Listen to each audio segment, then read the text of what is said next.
Assalamualaikum warahmatullahi wabarakatuh. Waalaikumsalam warahmatullahi wabarakatuh. Terima kasih banyak Zamzam sama Mbak Im sudah datang ke ruangan ini. Pada kesempatan kali ini Ibu ingin mengajak Zamzam dan Mbak Im berdiskusi masalah pelaksanaan proyek kita di kelas, masalah pelaksanaan filmnya kita di kelas. Zamzam sama Mbak Im, proyek kita yang kedua ini tentang apa? Tentang bullying. Nah, di sana kita sudah masuk ke tema bullying tentang sehat jiwa raganya dengan judul Sayangi Teman. Nah, kita di sini akan membahas tentang kegiatan proyek kita yang sudah dibagi per kelompok. Mbak Im sama Zamzam satu kelompok. Iya, Bu. Iya. Jadi Ibu di dalam kegiatan proyek mengamati bahwa hal ini terjadi. Mbak Im sama Zamzam dalam kegiatan kelompok ada melibatkan diri? Tidak. Tidak. Kenapa bisa itu terjadi? Karena tidak diberi tugas. Enggak, Zamzam tidak beri tugas. Kalau Mbak Im? Saya menolak pendapat Pak Im. Merasa ditolak oleh pendapatnya oleh kelompoknya. Ada lagi yang terjadi? Ada yang merasakan ini? Tidak. Ya, bekerja kelompok seharusnya kita bagaimana? Bekerja sama. Bekerja sama. Ada pengertian tugas yang jelas, siapa mengerjakan ini dan ininya. Nah, sekarang Ibu bertanya, Zamzam sebenarnya suka nggak bekerja kelompok? Kalau Mbak Im Suka-suka aja. suka, tetapi hal ini terjadi karena Mbak Im itu nggak mendapat bagian, nggak merasa diterima dalam kelompok tersebut, sehingga tidak mengikut sertakan diri, bahkan bermain-main, ya kan? Iya. Nah, menurut Zamzam sama Mbak Im di situ, kalau kita tidak terlibat dalam kegiatan kelompok, apakah sudah melakukan tanggung jawab itu namanya? Belum, Bu. Kalau Mbak Im, kalau Zamzam Belum. belum. Nah, karena di sana kita sudah menyadari, Zamzam sama Mbak Im menyadari bahwa itu belum melaksanakan tugas dan tanggung jawabnya. Sekarang hal ini betul atau salah? Mbak Im, salah apa yang dilakukan? Salah. Sekarang coba pikirkan sama Zamzam sama Mbak Im, jika tindakan itu salah, seharusnya apa yang Zamzam atau Mbak Im lakukan? Melibatkan diri untuk melakukan pekerjaan kelompok. Melibatkan diri untuk melakukan pekerjaan kelompok. Kalau Zamzam? Ikut serta dalam kegiatan kelompok. Sekarang Zam merasa rugi nggak kalau kita nggak ikut dalam kegiatan kelompok tersebut? Rugi. Kalau Mbak Im? Sama. Jadi kita merasa rugi dan nggak paham materi yang dibahas, kan? Ya. Jadi di sini Mbak Im sama Zamzam sudah menyadari ada kesalahan tidak melaksanakan tanggung jawab, iya kan? Nah, kalau kita sudah menyadari, tentu mau nggak kita merubahnya? Kalau kita mau, alhamdulillah, berbuat salah itu mungkin hal yang biasa. Namun dari kesalahan ini kita bisa berpikir untuk memperbaiki diri kita ke depan. Ya seperti itu. Ya. Sekarang menurut Zamzam kita sudah mempunyai keyakinan kelas, kan? Nah, coba kaitkan apa yang Zamzam lakukan dan Mbak Im lakukan sehubungan dengan keyakinan kelas kita.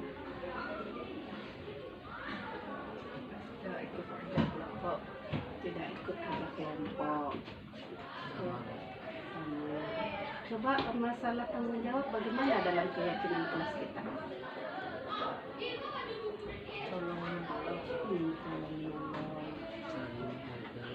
Saling menghargai keyakinan kelas kita. Nah, apa lagi? bertanggung jawab. Nah, sesuai dengan keyakinan kelas yang kita sudah buat bahwa kita akan sama-sama melakukan dan bertanggung jawab, memperbaiki diri, bekerja sama, saling tolong menolong. Nah, itu kan keyakinan kelas yang sudah kita buat bersama dan kita sepakati bersama. Tadi Pak Im merasa tidak diterima di dalam kelompoknya. Nah, hal ini apa seharusnya yang Mbak Im lakukan?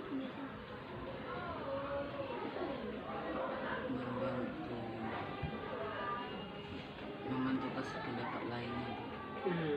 Akan berusaha membantu menyelesaikan kerja kelompok.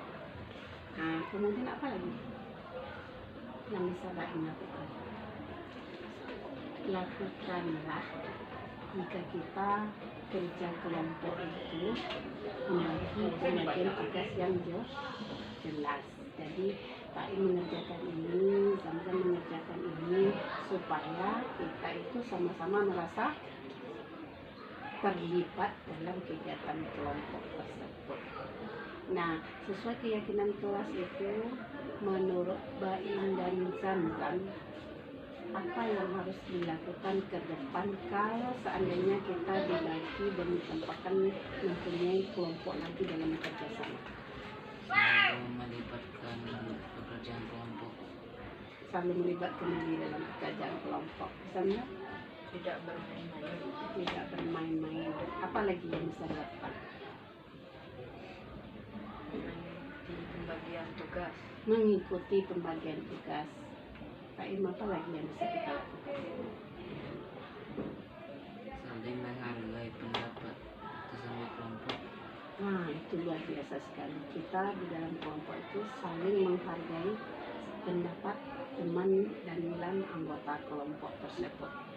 Kalau begitu, seperti harapan Zamzam dan keyakinan Mbak Im tersebut terlaksana dalam kegiatan kelompok kita, bagaimana kerja kelompok itu?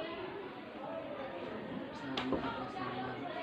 Nah, akan terbentuk saling bekerja sama. Zamzam?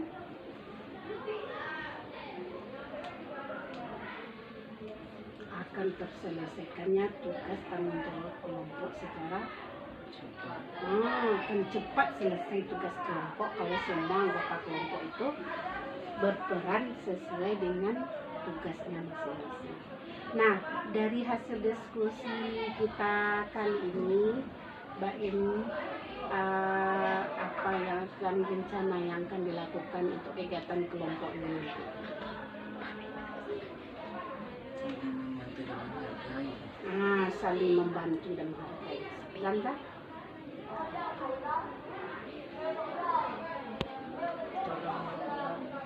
Tolong menolong dalam tugas kelompok. Nah, demikianlah hasil diskusi kita kali ini. Semoga kegiatan proyek kita dalam kelompok nanti, Zamzam dan Mbak Im bisa terlibat secara aktif. Tentukanlah pembagian tugas masing-masing kita, kerja kelompok kita selesai dengan baik. Nah, kira-kira masih ada yang ingin ditanyakan? Ya, bisa dipahami semua ya? Bisa. Nah, laksanakanlah keyakinan kelas yang sudah kita sepakati, wujudkanlah kerjasama kita bersama, yaitu kesepakatan kita. Ya, Bu. Ya. Jadi pada hari ini diskusi ini kita akhiri saja, dan kita nanti siang akan melaksanakan kegiatan proyek ini di dalam kelompok kita masing-masing. Sebelum Bu tutup, ada pertanyaan lagi? Nah, alhamdulillah, Ibu tutup aja. Assalamualaikum warahmatullahi wabarakatuh. Waalaikumsalam warahmatullahi wabarakatuh. Assalamualaikum warahmatullahi wabarakatuh. Waalaikumsalam warahmatullahi wabarakatuh. Terima kasih Yaya dan Sabrina sudah mau datang memenuhi panggilan Ibu ke sini. Tadi ketika jam istirahat, ibu mendengar cerita dari teman-temannya kalau antara Yaya dan Sabrina ini sedang ada suatu hal terjadi masalah. Apa ya itu, Sabrina? Oh ya dibulinya Sabrina, Bu. Dibully. Iya, Bu. Ya. Dibully bagaimana maksud Sabrina? Kayak ya mengincar Sabrina pikir, Bu. Dibilangnya pick me. Apa lagi? Caper. Mau caper. Itu beban, Bu. Beban. Beban ini beban apa? Beban kelas. Oh, dibilangnya beban kelas. Iya. Nah, sekarang perasaan Sabrina gimana ketika dia bilang seperti itu? Sakit hati, Bu. Sakit hati Sabrina. Iya, Bu. Jadi karena itu kah Sabrina tidak sapa-sapaan dengan Yaya?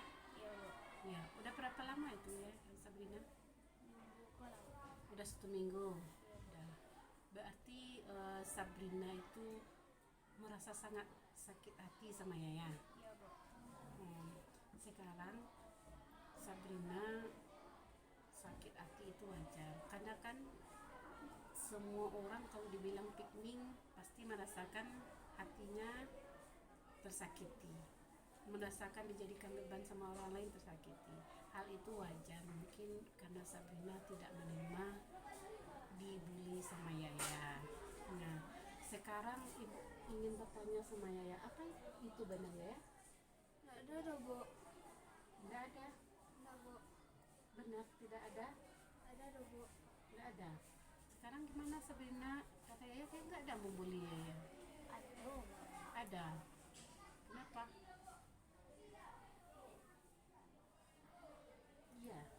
Sebenarnya Yaya sekarang coba ngomong jujur sama ibu. Ada nggak pernah bilang Sabrina piknik? Ada, Bu. Cuman baru-baru ini, Bu. Baru-baru ini. Kenapa kok bilang Sabrina piknik?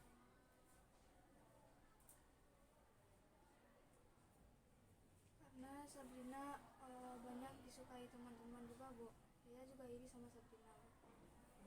Jadi karena Yaya merasa teman yang lain lebih menyukai Sabrina. Ya, Bu. Sehingga Yaya merasa tidak diterima sama teman lain. Iya, Bu.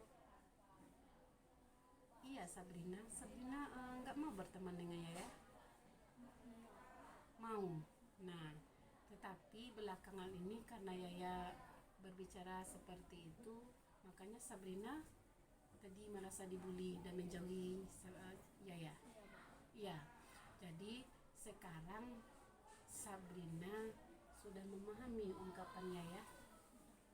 Berarti Yaya merasa nggak diterima oleh kelompok. Apa lagi yang Yaya rasakan selain nggak diterima?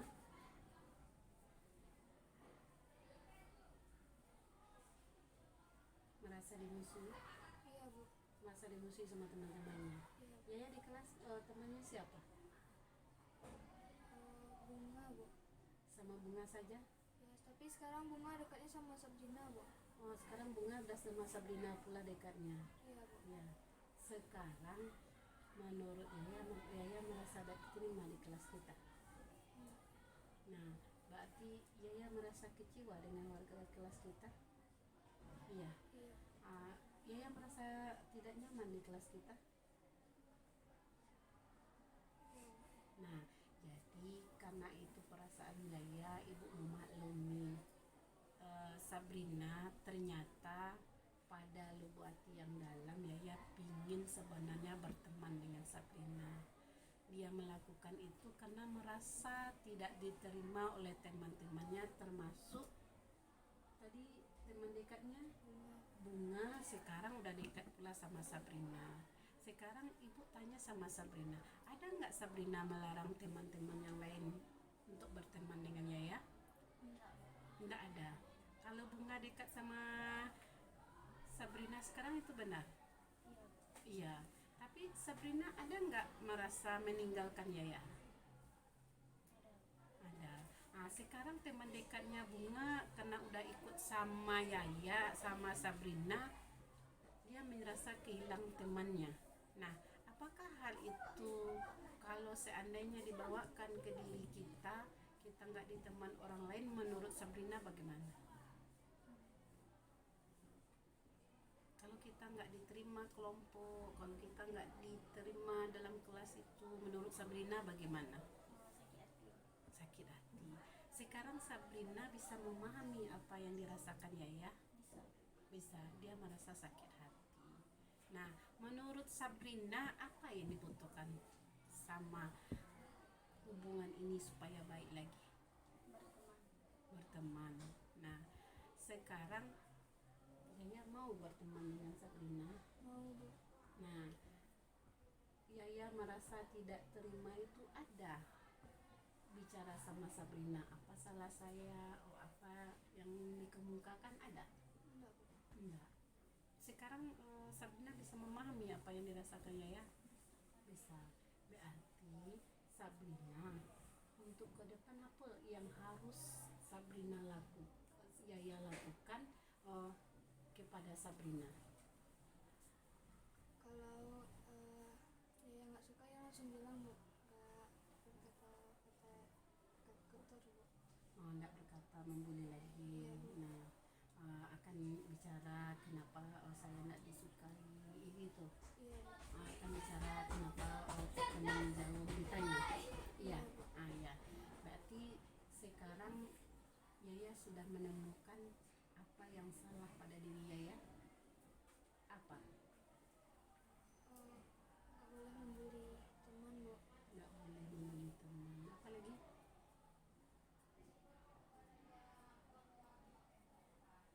Kalau untuk berteman itu bagaimana? Kita berusaha untuk mendekatkan diri. Pada teman. Kita berusaha. Nggak boleh kita berpikiran negatif, ya kan? Nah, jadi bicara baik-baik dengan Sabrina. Nah, sekarang Sabrina tahu salah Sabrina? Tahu, juga saling sakit hati. Ya, sama Yaya. Sekarang Sabrina udah memahami kenapa Yaya membuli Sabrina. Sekarang Yaya juga sudah menyadari apa salahnya Yaya sehingga membulinya Sabrina. Kira-kira apa yang bisa diperbaiki dari hubungan ini?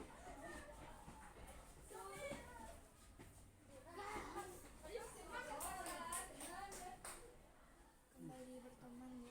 Kembali berteman. Kalau Sabrina? Iya, menjalin berteman lagi. Kalau kesalahan itu bisa diperbaiki dengan cara berteman lagi, setelah ini apa yang harus Yaya lakukan? Minta maaf, Bu. Minta maaf. Kalau Sabrina? Oh, berarti mau minta maaf, ikhlas dari hati kita masing-masing. Nah, sekarang kita lihat lagi, kita bawakan permasalahan ini. Kita sebelumnya sudah menetapkan di kelas 75 ada keyakinan kelas. Bagaimana hubungan kita itu menjalin hubungan di kelas itu sesama teman. Apa yang harus kita utamakan? Sabrina? Yang harus kita utamakan di dalam berteman itu rasa bagaimana? Tidak boleh menyisihkan. Nah, tidak boleh memisihkan, milih-milih teman. Apalagi? Saling menyayangi teman, Bu. Saling menyayangi teman, keyakinan kelas kita. Apalagi? Mempunyai sikap Tolong menolong. tolong menolong, saling Kerjasama. kerjasama.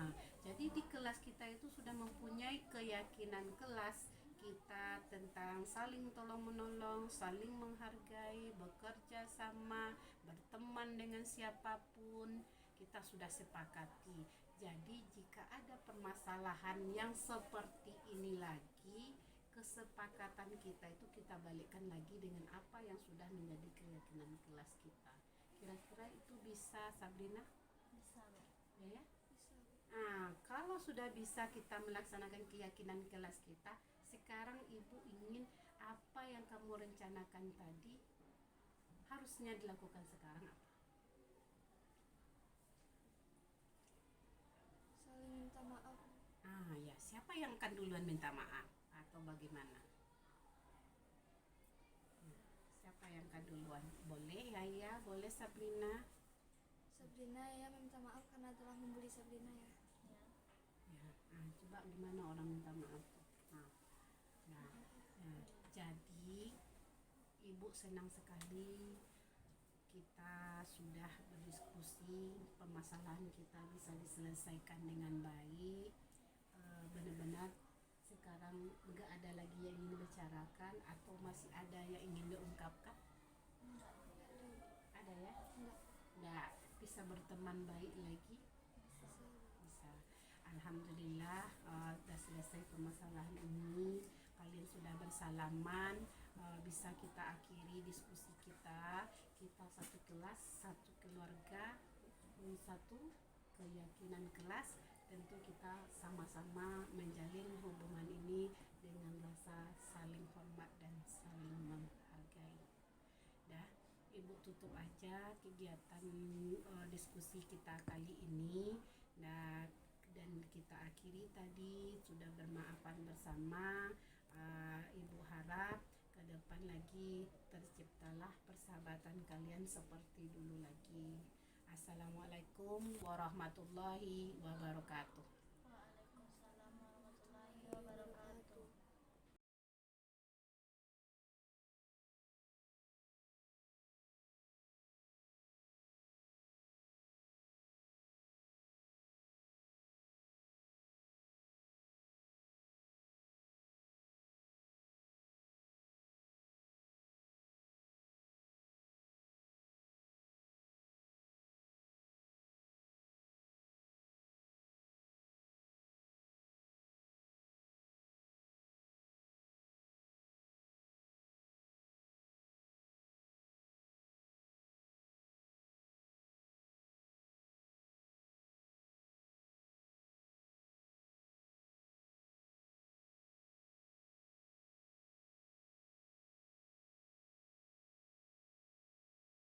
Warahmatullahi wabarakatuh. Perkenalkan, saya Oriza Sumantri. Saya adalah CGP Angkatan 9 dari SMP N2 Bukit Tinggi dan dari Kota Bukit Tinggi, Sumatera Barat. Pada kesempatan kali ini saya mengucapkan terima kasih banyak kepada Ibu MGBK yang sudah meluangkan waktu dan memberikan kesempatan saya untuk berbagi praktek baik dan berbagi ilmu pada hari ini. Dan pada siang hari ini, marilah kita mengucapkan puji syukur kita kehadirat Allah Subhanahu wa Ta'ala. Semoga berbagi praktek baik ini menjadi berkah dan bermanfaat bagi kita bersama. Kemudian selawat beriring salam juga kita kirimkan buat Nabi Muhammad SAW yang telah membawa kita ke alam berilmu pengetahuan seperti yang kita nikmati hari ini. Yang saya hormati Ibu Ketua MGBK Kabupaten Agam, Ibu-ibu guru BK MTS se-Kabupaten Agam yang telah mau duduk bersama kita berbagi ilmu pengetahuan, khususnya tentang aksi nyata saya pada modul 1.4 ini tentang budaya positif di lingkungan satuan pendidikan.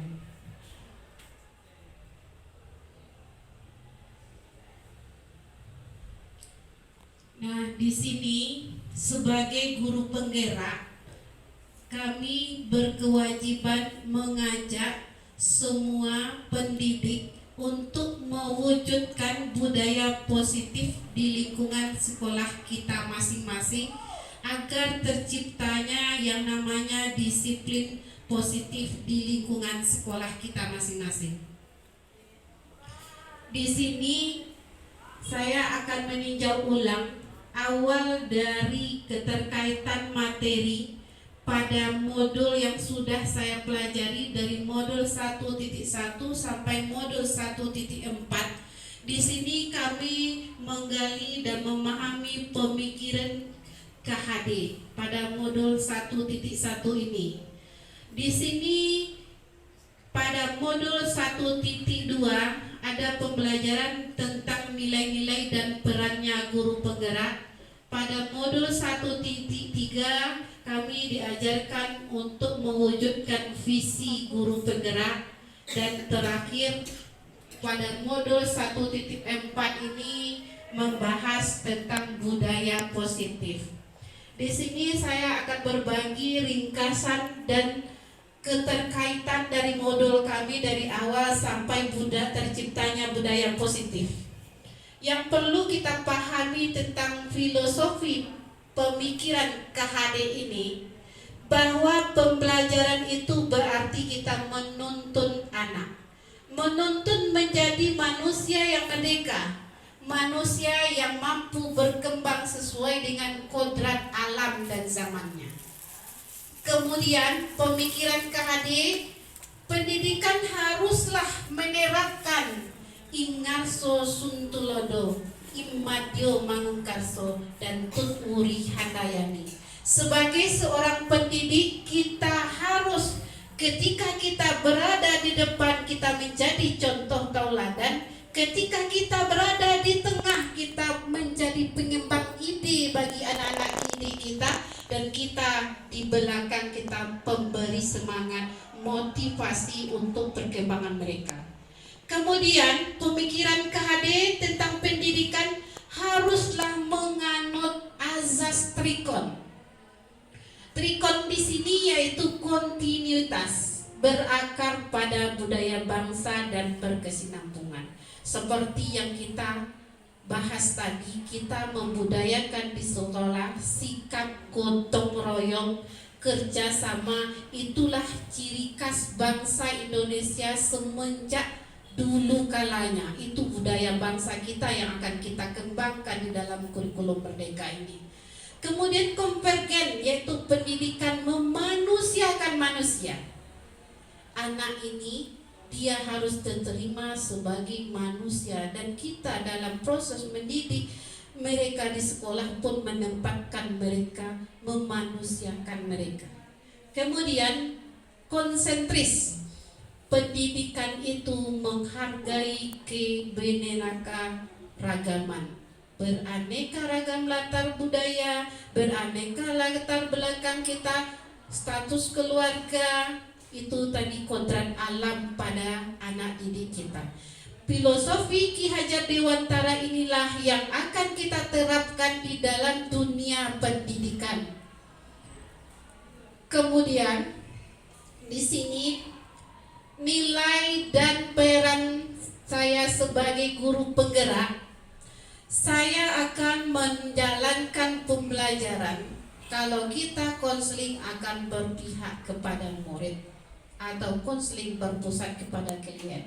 Memandirikan, kolaboratif, kita berkolaborasi dengan anak didik kita sesama guru. Kemudian kita akan menjadikan anak-anak didik kita anak-anak yang inovatif. Kemudian reflektif, saya sendiri akan belajar untuk selalu mengevaluasi, belajar mengembangkan diri, menjadi pembelajar sepanjang hayat, terus mengevaluasi di mana kekurangan kita dan akan belajar untuk memperbaikinya. Itu nilai guru penggerak yang harus saya jalankan.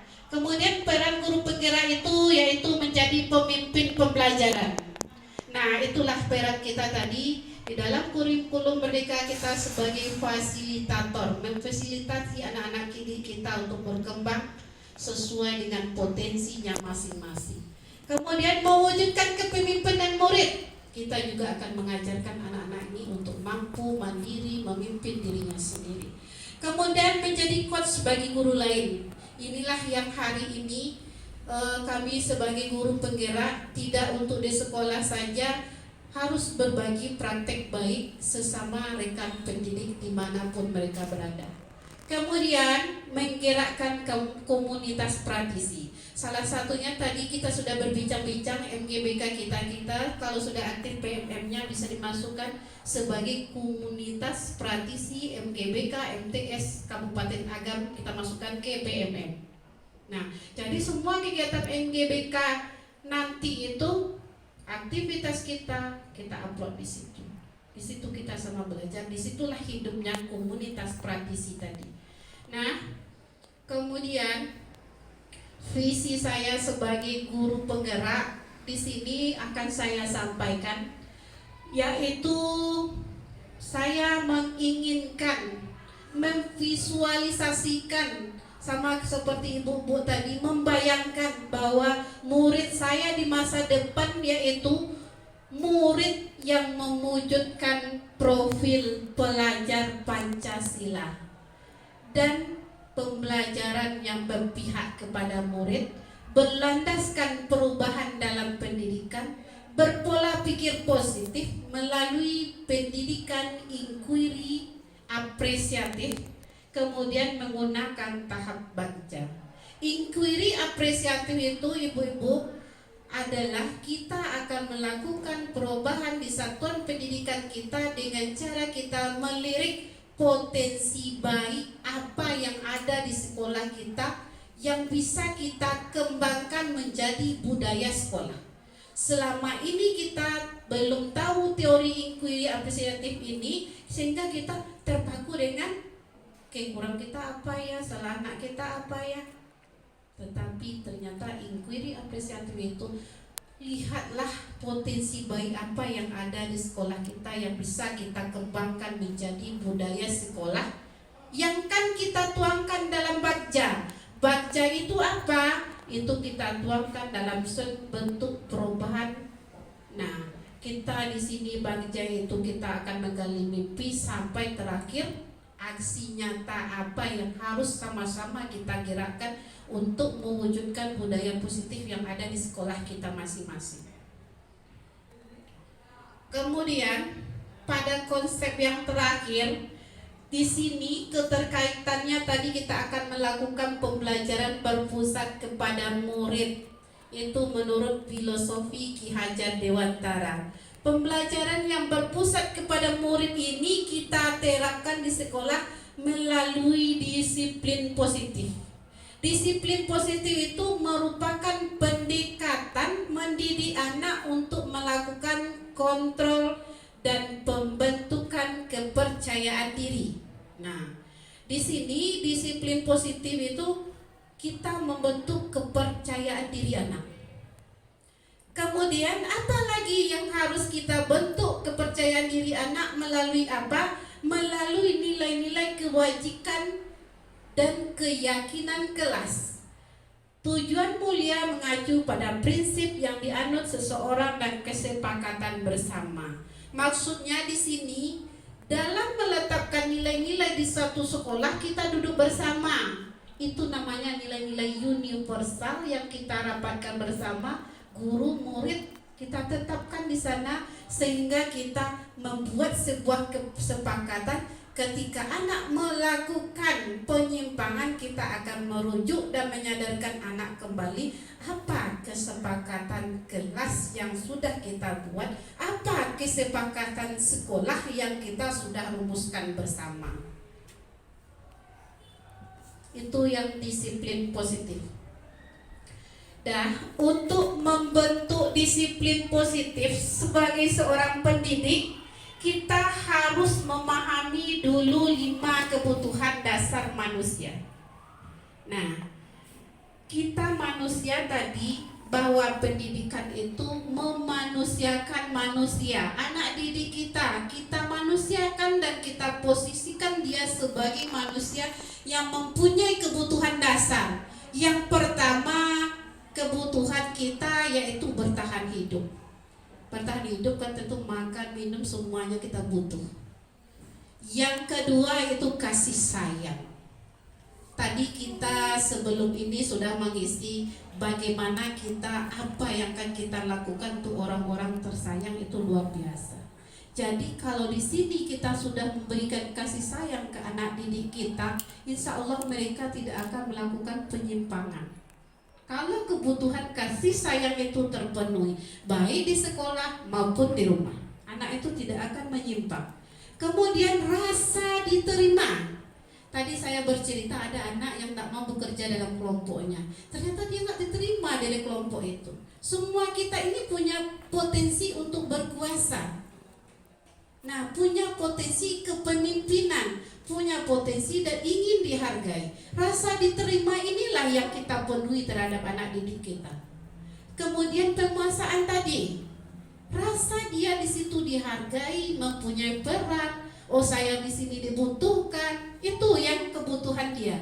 Kemudian rasa diterima dalam sebuah kelompok itu sangat hal penting bagi anak-anak. Kenapa? Usia mereka teman adalah segala-galanya, terutama remaja.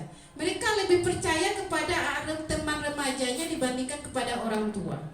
Jadi kalau orang dewasa sudah menempatkan diri memberikan 5 kebutuhan yang ini, insya Allah kita akan mudah melaksanakan yang namanya disiplin positif di satuan pendidikan kita. Kemudian selain kebutuhan dasar yang kita harus pahami, ada posisi kita sebagai pendidik di sekolah. 5 posisi kontrol guru. Yang pertama, pemberi hukuman. Ini masih banyak terjadi di satuan pendidikan kita.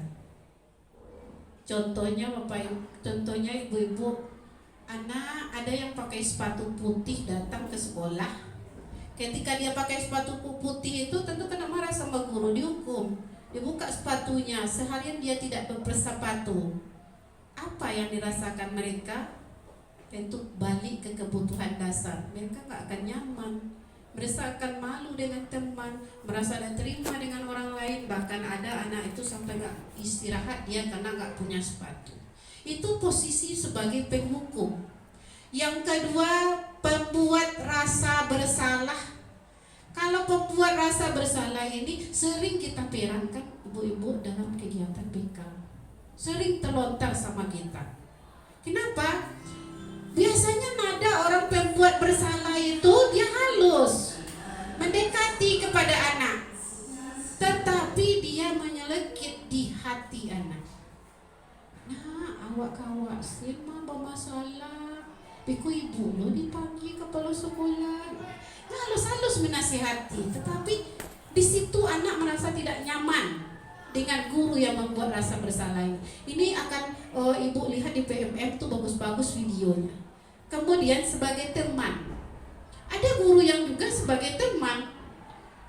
Nah, sebagai teman itu bagaimana? Dia melindungi kegiatan anak yang salah, mendekati dengan anak cara yang salah. Ya enggak, aduh kecil. Tapi jangan tahu lah guru lain masuk ibu maizinan enggak. Nah, posisi kontrol kita sebagai teman ternyata salah juga. Nah, kemudian sebagai pemantau, kok orang yang agak idealis tuh, tagaknya di gerbang, peraturan sekolah boleh tahu awak, katanya kan.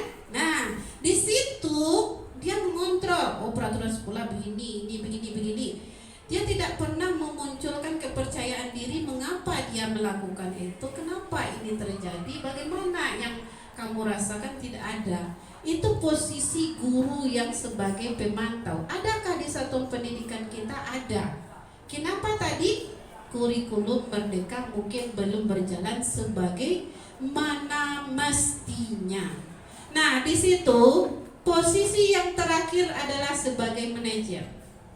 Tuntutan dari kurikulum Merdeka, kita sebagai pendidik ini dituntut, inilah posisi yang paling bagus, inilah posisi yang paling baik kita laksanakan di sekolah. Nah, kenapa ini dikatakan posisi yang paling baik, terutama kita guru BK? Di situ kita akan mengutamakan diskusi dengan anak, menyadarkan anak dengan kesalahannya, mengajak anak, memandirikan anak dengan kesalahanmu ini apa yang harus kamu lakukan. Dengan kesalahan ini yang kamu lakukan, bagaimana keyakinan kelas yang sudah kita sepakati. Makanya untuk menerapkan disiplin positif, hal utama yang kita pelajari dulu, mencari nilai-nilai kebajikan universal yang ada di sekolah kita, menjadikannya sebagai keyakinan kelas sehingga kita tetapkan bersama anak, kita tempel di kelas. Jadi saat anak dia melakukan penyimpangan, pelanggaran, kita akan balik dengan apa yang sudah disepakati. Kita balik ke keyakinan kelas lagi. Itu ada juga modulnya 1 di PMM, ada pembentukan keyakinan kelas. Itu ada. Nah, di sanalah kita akan belajar posisi kita sebagai manajer itu seharusnya bagaimana, apa yang harus kita terapkan. Disitulah kita akan belajar namanya segitiga restitusi. Segitiga restitusi itu ada 3 tahap, ibu-ibu. Pertama, menstabilkan identitas. Kita stabilkan identitas anak itu dulu. Ketika anak datang ke ruang BK itu dia emosi, berkeringatan, mau melampiaskan apa yang dirasakan, biasanya anak gitu. Nak nyo kalah, nyo berpendapat, kita stabilkan. Kita tenangkan dia duduk dulu. Nah, yang menstabilkan identitas itu kita harus belajar menghargai mereka. Ibu tahu kamu emosi, berbuat salah itu biasa.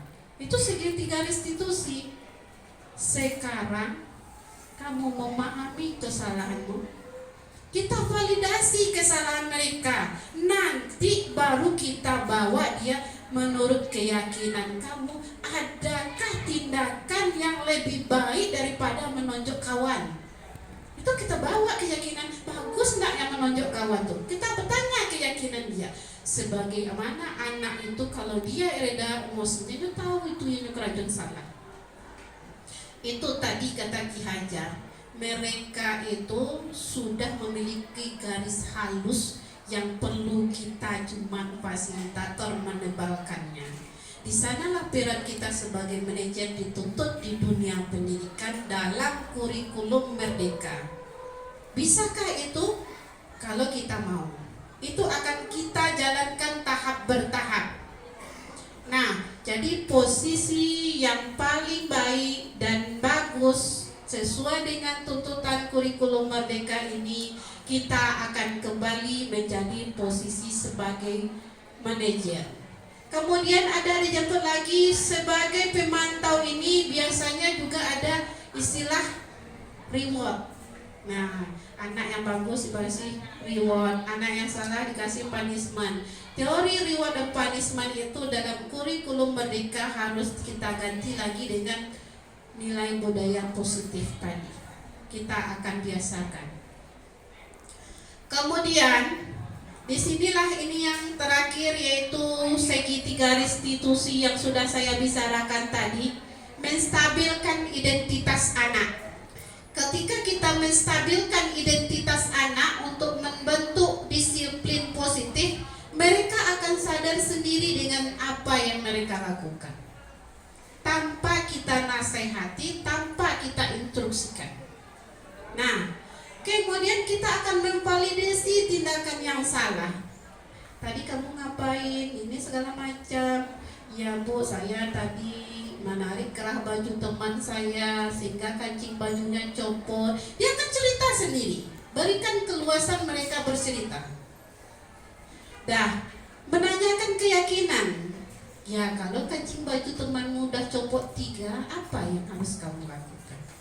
Dia akan berpikir sendiri. Akan menjahit Bu, tapi awak tak pandai menjahit. Mau belajar menjahit? Kita arahkan ke sana.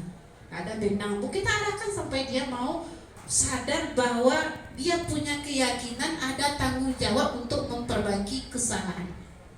Itu penerapan segitiga restitusi di satuan pendidikannya. Ini ada link YouTube-nya, prakteknya saya buat di sini. Tapi saya coba-coba tadi sebenarnya nggak mau juga. Dah, kemudian di sini saya akan berbagi pengalaman.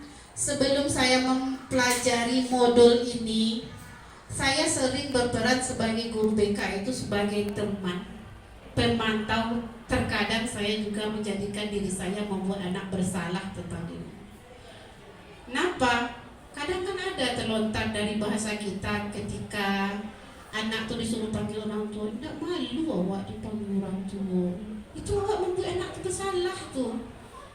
Kalau anak tuh yang hatinya halus ketika ini marah merasuk salamuku baik-baik saja, tetapi dia sekarang dikatakan dia membuat malu orang tua, itu menjadi beban nih itu. Apalagi dia sangat di rumah lekat-lekat sayang-sayangnya sama mamanya. Ketika mamanya dipanggil menyelesaikan masalah tuh merasa terbebani anak itu.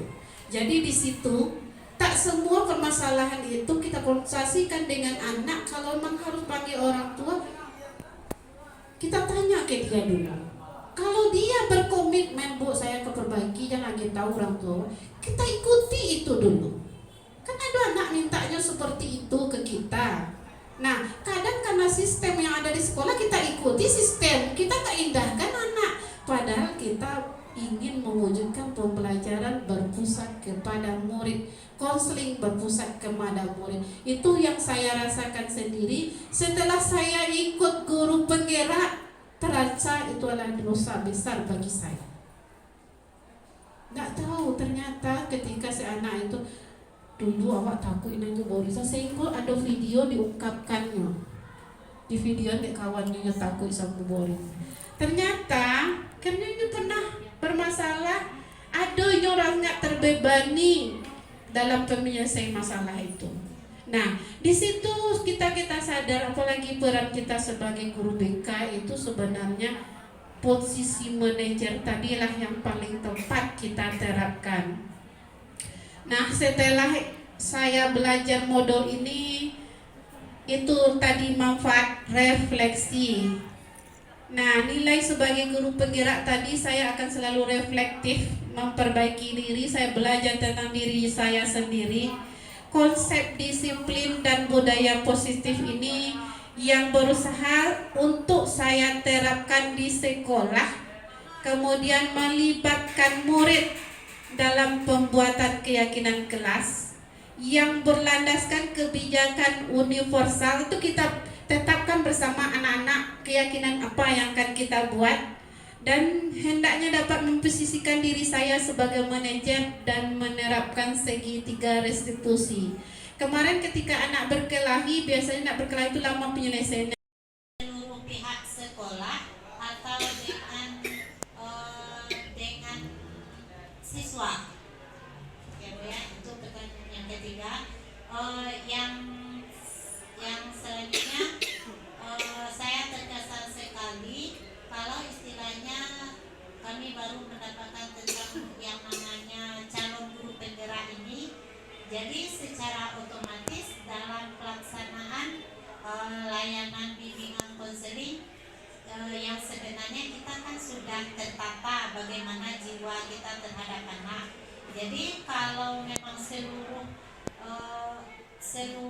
guru yang menerapkan calon penggerak ini, apakah sama dengan guru mapel yang lain? Contohnya saja seperti yang Ibu sampaikan tadi, kalau kita dalam pelaksanaan layanan secara otomatis jiwa kita akan terpanggil untuk melakukan hal-hal yang positif. Apakah dengan CGP dengan mapel lain, apakah sama atau beda? Itu Bu, terima kasih. Ya, terima kasih atas pertanyaannya Bu Rini ya. Yang pertama tadi Bu Rini menanyakan tentang disiplin positif ini, kuncinya kolaborasi. Nah, biasanya ini mindset kita sebelum ini, kalau ada anak terlambat kan tanggung jawab BK atau piket. Nah, mindset sekarang untuk disiplin positif semua kita posisinya sama. Semuanya menerapkan budaya positif mulai dari kepala sekolah, wakil kesiswaan, semua guru, karena dituju di situ di kurikulum Merdeka semua pendidik melaksanakan budaya positif di lingkungan satuan pendidikan. Berarti semua kita. Jadi tidak ada tanggung jawab anak bermasalah itu guru BK saja. Nah, siapa yang menemui anak sedang bermasalah itu, dia mempunyai tanggung jawab. Kata Ki Hajar Dewantara, itu adalah mendidik dan mengajar, itu dia satu. Tidak boleh dipisahkan itu. Tidak ada tugas mapel itu cuma mengajar saja ke sekolah. Nah, itu makanya kita sama-sama belajar budaya positif, tanggung jawab kita bersama. Kemudian tadi, apakah semua guru penggerak sama melakukan keyakinan seperti ini ya, Bu? Biasanya dengan latar belakang berbeda-beda dan mereka alami di sekolah masing-masing itu, dengan mengikuti guru penggerak itu, mereka yang pertama disadarkan adalah dirinya sendiri. Modul pertama mempelajari diri sendiri, tentang diri sendiri, bagaimana dan apa yang sudah dilakukan, bagaimana yang diterapkannya. Ternyata cerita beberapa teman, yo Pak, awak dulu adalah guru yang sering masak murid. Sadarnya di situ. Setelah mempelajari konsep Ki Hajar Dewantara, itu tadi cuma selentingan sedikit saya ambil kesimpulan saja. Konsep belajar Ki Hajar Dewantara itu banyak lagi. Banyak yang harus kita terapkan lagi.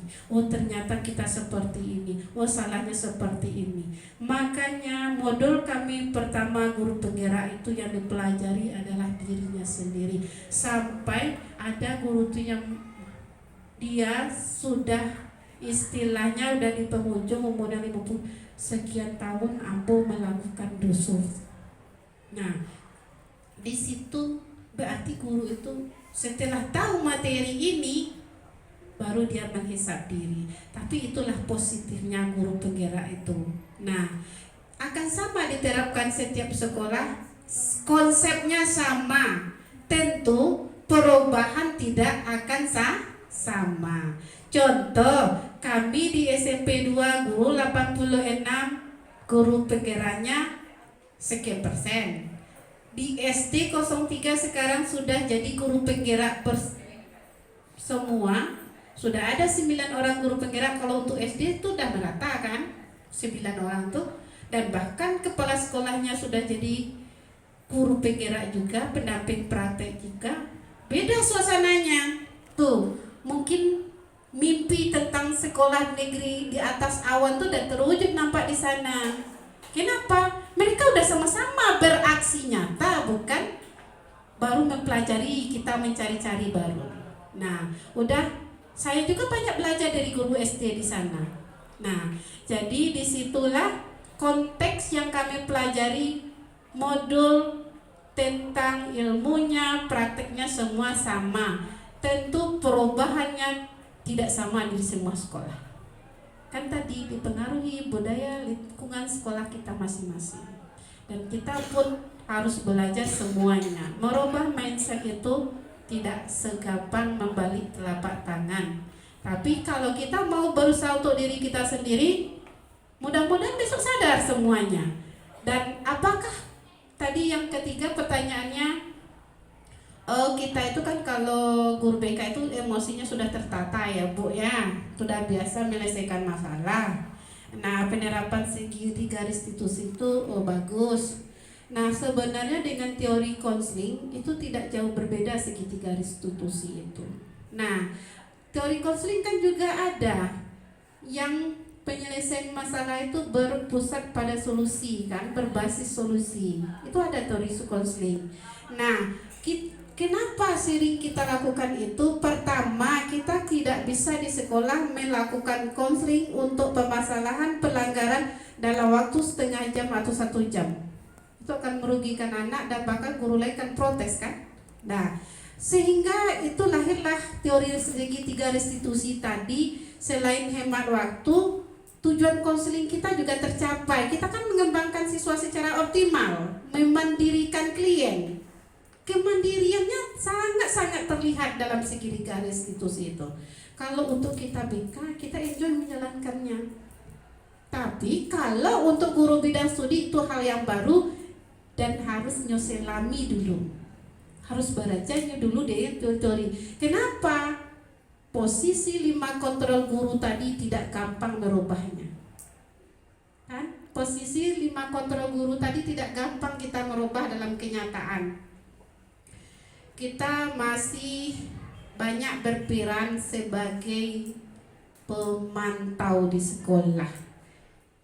kan tahu Wak peraturan sekolah, kan tahu ini, kan tahu itu. Nah, apa kecil ibu, apa aturan barajaju ibu. Nah, kondisi yang seperti itulah yang akan kita robah menjadi kondisi manajer. Berperan kita sebagai pendidik menjadi seorang manajer di sekolah. Banyak kita belajar tentang ilmu manajer itu bagaimana. Dia ada ilmunya. Dah, kira-kira itu Bu Rini atau kurang pas? Dah. Jadi ada ibu yang lain? Ada? Pas? Nah, kalau sudah pas, alhamdulillah. Semoga kita sama-sama belajar, sama-sama kita mengembangkan diri, sama-sama kita terapkan apa yang kita dapat di dunia pendidikan kita dan di sekolah kita masing-masing.